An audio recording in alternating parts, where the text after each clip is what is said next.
Welcome to Washington Talk. I'm Young Gyo-Ken. As U.S. President-elect Joe Biden forges ahead with transition plans, he first came up with a list of the individuals he plans to nominate for top diplomatic and national security posts in his administration, and held an event to formally introduce them. Meanwhile, amid the moves to build up military capability across the Indo-Pacific region, U.S. Air Force has for the first time published footage of an F-35 stealth fighter simulating the dropping of a B-6112 tactical nuclear bomb. Today we'll discuss these and more. Joining us is Bruce Bennett, an international defense researcher at the RAND Corporation. Dr. Bennett is an expert in Northeast Asian military issues and has worked with the Office of the Secretary of Defense, the U.S. Pacific Command and Central Command, as well as the South Korean and Japanese militaries. Ken Gause also joins us today. Mr. Gause is the director of CNA's Adversary Analytics Program. He has spent the last 20 years examining leadership dynamics of authoritarian regimes. His latest book is North Korean House of Cards, Leadership Dynamics under Kim Jong-un. Welcome to the program. Thank you. Before we discuss Biden's picks for diplomatic and security posts, let's start with the U.S. military releasing first ever video of F-35 dropping new tactical nuclear bomb. What is the significance of this release of this footage? Dr. Bennett, first. This is a case where this bomb is not just a tactical nuclear weapon. It's designed to penetrate the ground and therefore could be used for strategic purposes with a much increased performance. So this is indicated, the U.S. strategy relative to North Korea is that we will not allow the regime to survive if it uses a nuclear weapon. And this bomb would be the ideal means to take care of the underground facilities where Kim Jong-un would potentially be hiding, and to do so without causing all the fallout that many larger nuclear weapons would cause. This B-6112 is also known as a bunker buster bomb that can take out North Korea's nuclear arsenal. Could the recent footage be interpreted as a warning to North Korea, Mr. Gause? Well, yeah, I think that as we're leading into this new administration, the United States wants to make it very clear to North Korea that that if North Korea were to try something, especially along the lines of very damaging, military attack or something like that, that the United States has the means both to go after their nuclear program and their command and control networks inside North Korea, all of which are underground. And as Dr. Bennett said, this weapon is uniquely capable at going after those two sets of targets. Mm-hmm. Dr. Bennett, you already mentioned about the North Korean regime, but will North Korea seriously take this as a warning? Oh, I think they will. Now, they're going to look for ways to counter that kind of approach. But they've spent considerable effort in trying to create very deep underground facilities. And this weapon potentially undermines that. Now, the U.S. is unlikely to ever use it for a first strike. But this is telling North Korea, if you use even a single nuclear weapon, your regime is potentially at risk. That has been the U.S. Doctrine to this date, that the regime would not survive the use of nuclear weapons. And the U.S. doesn't want North Korea to be thinking seriously about that possibility. Mm-hmm. And my additional question is, the F-35 is the only Western fifth-generation fighter capable of carrying nuclear weapons. And South Korea has recently deployed some F-35 fighter jets as well. Does this mean the South Korean military will be able to equip with the capability shown in the footage? Dr. Bennett? So the F-35 is a fifth-generation fighter, but not all F-35s have the nuclear capability. In fact, only a very small number, because it is extraordinarily expensive to put that capability on a fighter aircraft.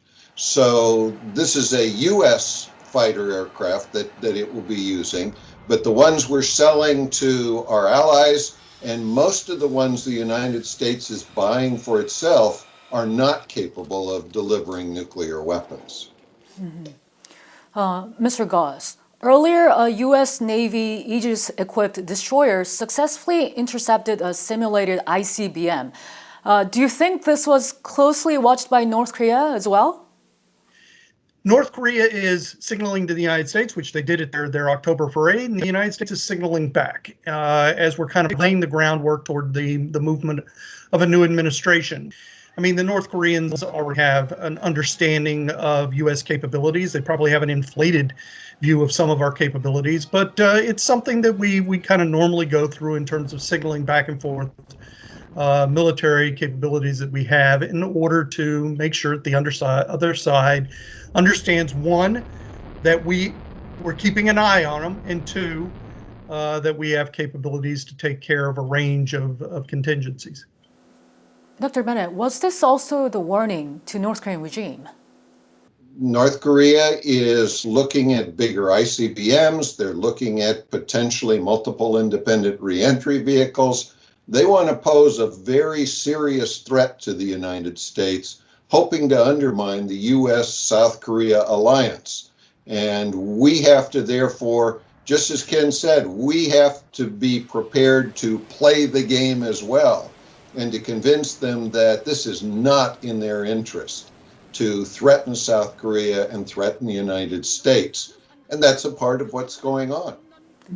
Factoring these circumstances in, we'll now move on to Biden's new diplomatic and national security team. Biden has announced some of his top cabinet picks, naming his longtime close advisor and former Deputy Secretary of State, Tony Blinken, as his choice to be the new Secretary of State. What kind of an approach will Blinken take towards North Korea? Well, again, it's ultimately what is the course that President Biden will want to take. Secretary of State Blinken, if in fact he becomes the Secretary of State, I mean, we see kind of a traditional return to traditional U.S. foreign policy, strengthening of alliances, pressure on North Korea to try to work them towards some sort of a plan or road toward denuclearization. The question is whether we're willing to think enough out of the box in order to get North Korea engaged in such a movement toward denuclearization. We'll have to see.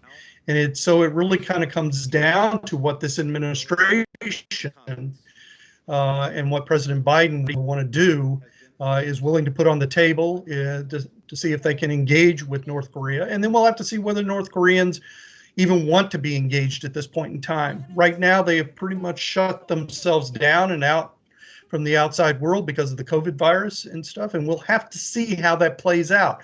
And besides, it will take the Biden administration quite some time before they have everyone in place and then have a policy on North Korea kind of articulated before we see that. So we're kind of purely guessing at this point, but I would suspect it would look something along the lines of the Obama administration, maybe a little bit more flexible, but still want to see North Korea move down the road of denuclearization. Mm-hmm. Dr. Bennett, do you agree with this view? Yes, I think so. I mean, but I think the thing I would add is things are different than during the Obama administration. The threat North Korea is posing is now more serious and more short-term for the United States. Within 3 to 5 years, North Korea may have enough ICBMs to potentially threaten U.S. territory. So now coming in as Secretary of State, Mr. Blinken is going to face a different case, and he's going to have more pressure to make progress. I don't think that the Biden administration is going to slip back into strategic patience. They realize that that's not going to get them where they want to go, but neither are they going to compromise with North Korea and give North Korea whatever it wants. Because we've learned with the Trump administration, North Korea is prepared to take as much as they can get and offer as little as they have to. How significantly do you see the roles of Jake Sullivan as the National Security Advisor and of Linda Thomas-Greenfield as the United Nations Ambassador in addressing the North Korean issues?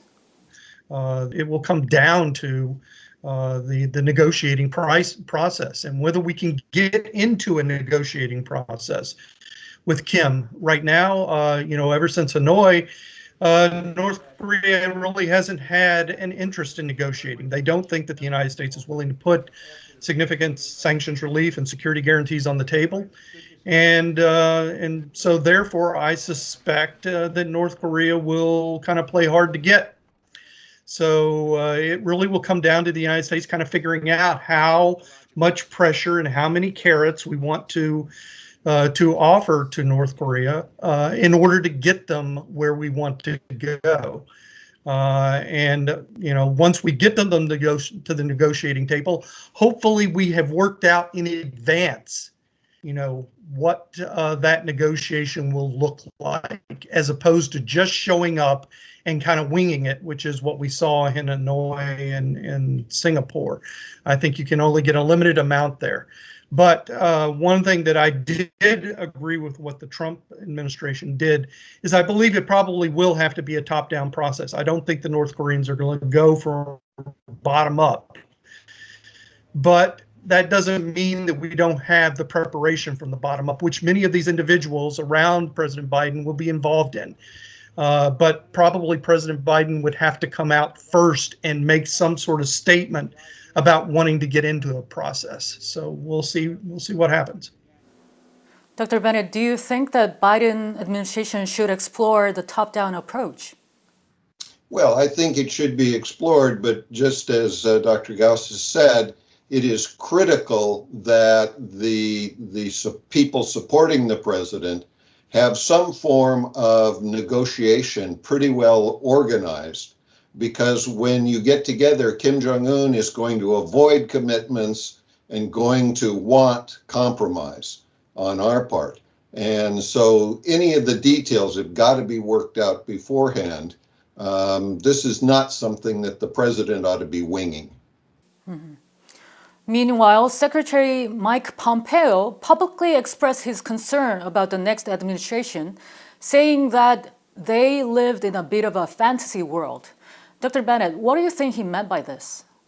Well, look, it's a little surprising that Mr. Pompeo, with as knowledgeable as he is, would say something like that. It sounds largely political.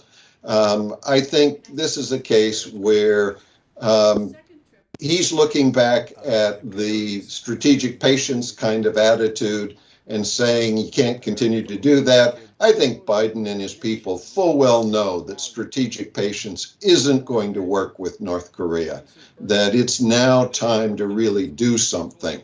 And so I don't think this is back to the past. I think we are going to see the Biden administration really forced to go to the future and try and focus on what we need to change with North Korea. But as Dr. Gause said, there is no guarantee that North Korea is going to be prepared to negotiate. They're giving both the U.S. and South Korea the cold shoulder right now. Mr. Gause, how can the Biden administration address this kind of concerns from their critics? Well, I think that, I think that the Biden administration needs to focus on its own policy. It doesn't really need to worry about statements made by an administration that is on its way out. Obviously, I would agree with Dr. Bennett that this is political. They need to focus on the policy going forward and thinking about what they can do to negotiate more effectively with North Korea and what will be needed in order to actually get them into that process. And China's top diplomat Wang Yi visited South Korea and Japan, and this move was widely seen as China reaching out to the longtime U.S. allies at a time when the U.S. is preparing for the leadership transition. Wang Yi, during his visit to Seoul, even said that the U.S. is not the only nation in the world. Mr. Gause, is China pressing South Korea and Japan when Biden is stressing the U.S. alliances in the region?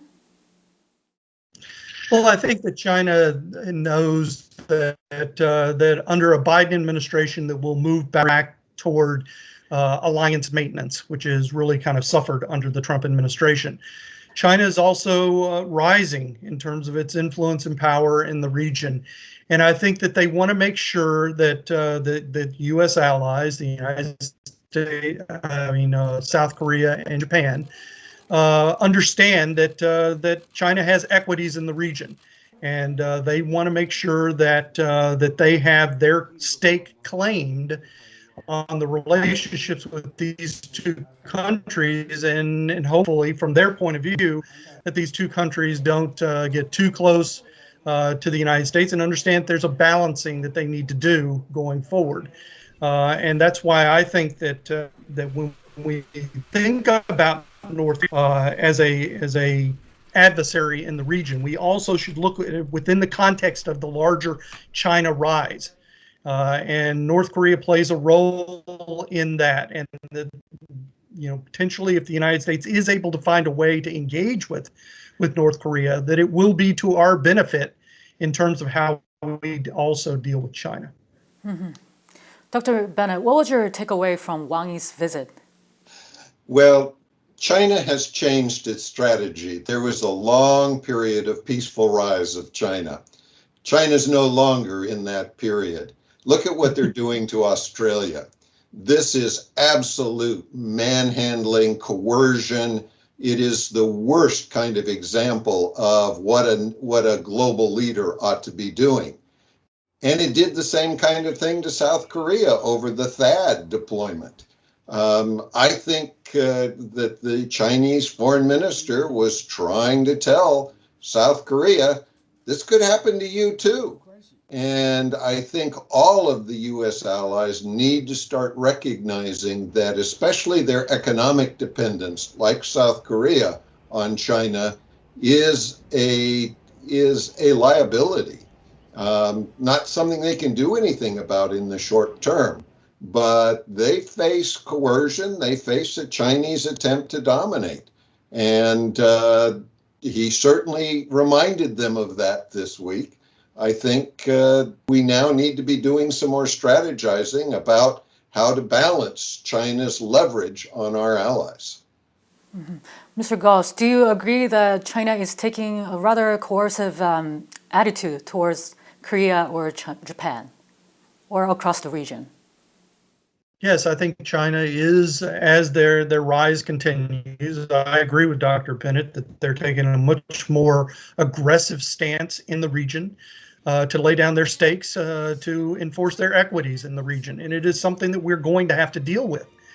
My concern is that we get too bore-sighted on North Korea as a zero-sum game on the Korean Peninsula.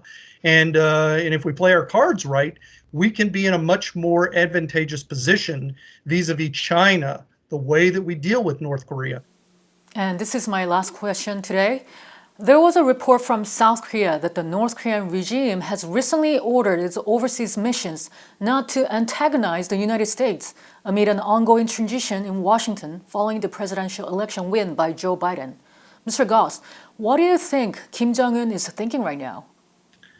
I think that the North Koreans are watching the American political situation play itself out. It's still very kind of opaque to them in terms of Trump kind of pushing back on the transition of power.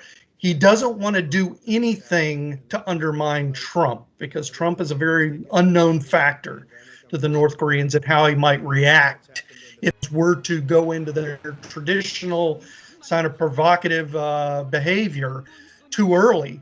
President Trump could react in a way that they don't expect. So I think that they're probably trying to make sure that they see clearly what the situation is going to be going forward and the transfer of power before they take their next move. And then they'll probably be kind of calculating about, what does the Biden administration say? Is the Biden administration going to engage with them or not? And then they will kind of leverage off of that in terms of their next moves. Mm-hmm.